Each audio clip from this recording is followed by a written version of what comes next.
و یو باچا و د ده په زړه باندې دا غټ ارمان و چې د حضرت خضر علیه السلام سره ملاقات وشي. دا یې په زړه باندې غټ ارمان چې کله به د حضرت خضر علیه السلام سره ملاقات کیږي. همیشه په دې سوچ کې ناست. یو ورځ خپل دربار کې د خپل وزیرانو سره ناست دي، دوی راوغوښتل، ورته ویل چې زما ملاقات به څوک د حضرت خضر علیه السلام سره وکړي. نو د وزیران بیچارهګان خو هر حکم یې منلی شو، دا خو نه شو کولی چې د ملاقات د حضرت خضر علیه السلام سره وکړي، او دا خو په نصیبونو کې د الله تعالی د چا په قسمت کې لیکلي وي.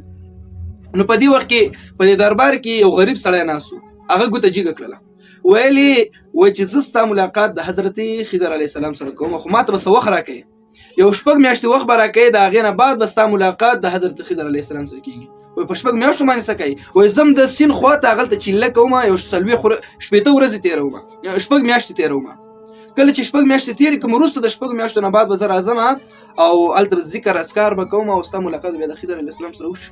باچا ورته ښه صحیح ده، خو دې سړي ورته زما یو شرط دی. وای څه شرط دی؟ وای زما په کور کې بچي دي، ښځه مې ده، د هغې دپاره نفقه پکار ده، روزي پیسې اسباب ورته پکار دي، زه خو که دا 6 میاشتې نه یم هغه به څوک ورکوي. باچا ورته بېغمه شه، ستا دې بچو ته به د 6 میاشتې ډوډۍ زه ورکوم، د هغې نه ته بېغمه شه. دې سړي ورته ډېره خبره ده. دا لاړو، د سمندر په غاړه اوسېدلو 6 میاشتې تېرې کړلې. 6 میاشتې پس باچا راوغوښتل، وایي چې دې خوا راشه چې والکه څه کار دې وکړو چې زما ملاقات به د خضر علیه السلام سره څنګه شي. دا سړی ورته وایي چې باچا صاحب خفه نه شي. وایي ولې؟ وایي ما ته به 6 میاشتې نور وخت راکوي. وایي زما چې کوم اسکار و، کوم وظایف مې و، په هغې کې لږ څه مشکل راغی، لږ مشکلات راته پیدا شول، په هغې کې لږ ګډوډۍ راغی، زه به دا بېرته د سر نه کوم. کله چې سر نه وکړم ستا ملاقات به خضر علیه السلام سره وشي. ښځه 6 میاشتې نور وخت واخله. د 6 میاشتې هلته د سیند په غاړه نورې تېرې کړلې او د بچو ته باچا د روزي او نفقه ورکوله.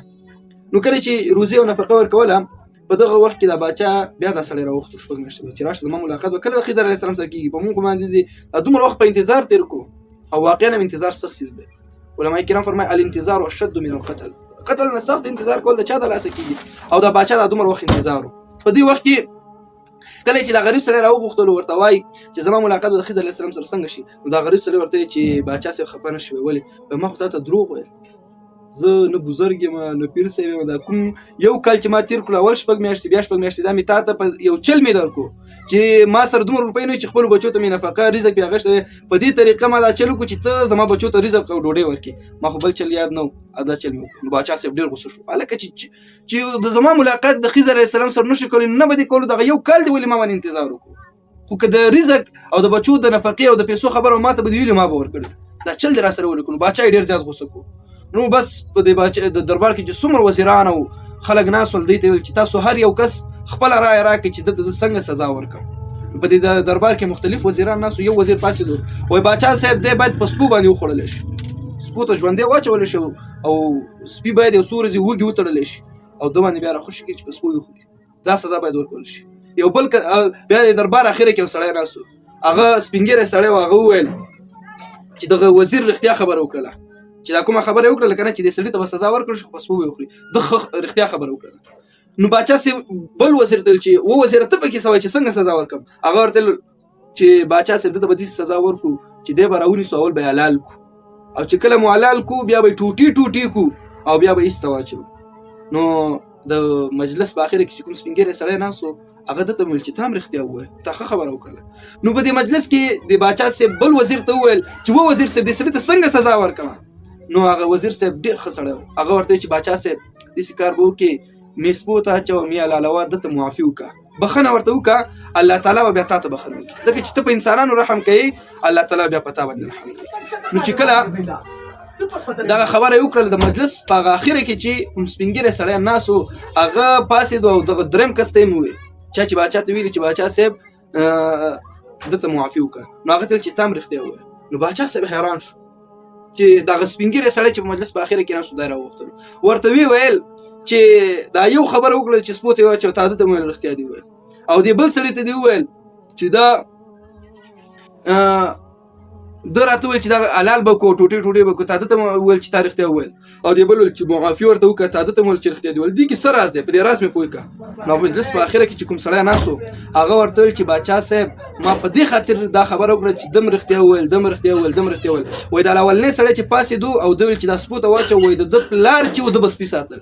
نو چې چا کاروبار د سپو سره نو هغه به خود دغسې فیصله خبره به کوي، او د بل سړي چې دا حلال کا نو هغه پلار چې قصاب د قصابیان کول او د پلار د قصابي کتل او ویني کتل نو چې د قصابي کتل ویني کتل ما ورته ځکه چې تاریخ ته ویل چې پلار خپل قصاب ویني به توي ولي او دا دریم کس د چې ویل چې بخنه ورته او عفو ورته کوي د پلار عالم او پلار ډیر نیک انسان نو ما ځکه ویل چې تاریخ ته ویل چې پلار عالم دی او نیک انسان دی نو ما ځکه ویل چې تاریخ ته ویل ته خبر رښتیا وکړه عزتمندو نو بیا باچا سي ورته چې تاسو کې نو د باچا سي ورته وي د اخر کې سپینګره سړی چې هغه ورته چې زه حضرت خضر علیه السلام یم زما ملاقات الله تعالی تاسو سره وکړو ته چې په دومره کشمکش کې وي نو زما ملاقات الله تعالی تاسو سره وکړو نو دین علماء کرام فرمایي مونږ ته یو سبق ملوي یو سبق دا کله چې ته د یو سیز په لټه کې د یو سیز په طلب کې الله تعالی وتعالى ته خامخا نصیب کړي دا باچا چې په دې طلب کې چې زما ملاقات وکړه د حضرت خضر علیه السلام سره کیږي اخر ما خپل زید چې کړه کوشش کولو هغه زید الله تعالی ورته پوره